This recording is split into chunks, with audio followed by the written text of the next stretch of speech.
We don't know a planet like this. CO2 levels hit 415 ppm for first time in 3 million plus YRs. How is this not breaking news on all channels all over the world? Here's a summary of the article.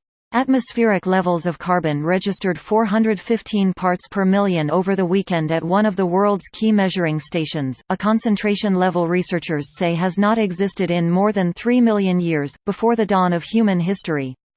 This is the first time in human history our planet's atmosphere has had more than 415 ppm CO2.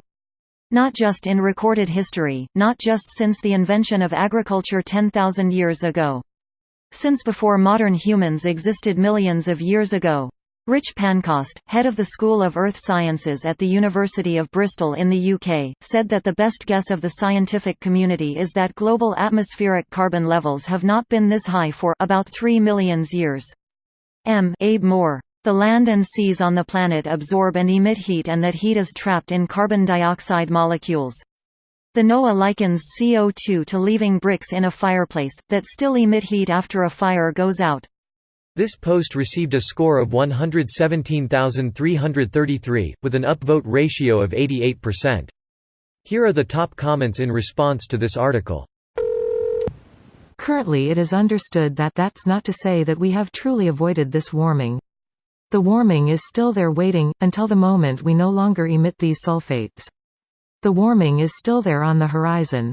5°C global average temperature rise is our absolute survivable wet bulb threshold.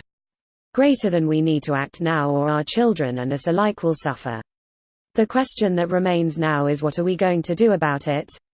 The consensus among scientists and economists on to mitigate climate change is similar to that human activity is responsible for global warming.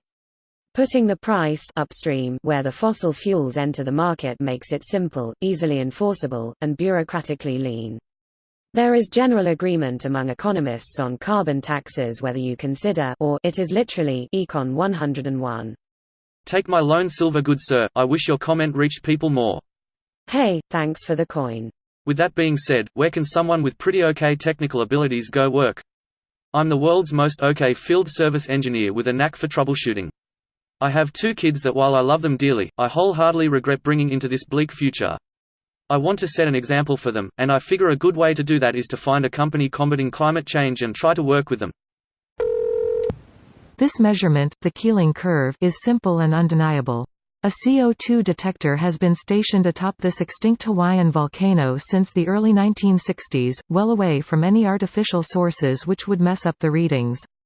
It's shown an upward track ever since it first began its readings. I remember when it exceeded the 400 ppm mark some years back. You can argue with ice cores, tree rings, satellite data, but you can't argue with the Keeling curve. FYI, Mauna_lower is not extinct. Thanks, my error. Also, the proper term would be either dormant or inactive. There can be both dormant, inactive volcanoes which have not been active for a long time 100 plus years, but are likely to become active again in the future, and extinct volcanoes which have not erupted in over 100,000 years and are unlikely to do so in the future.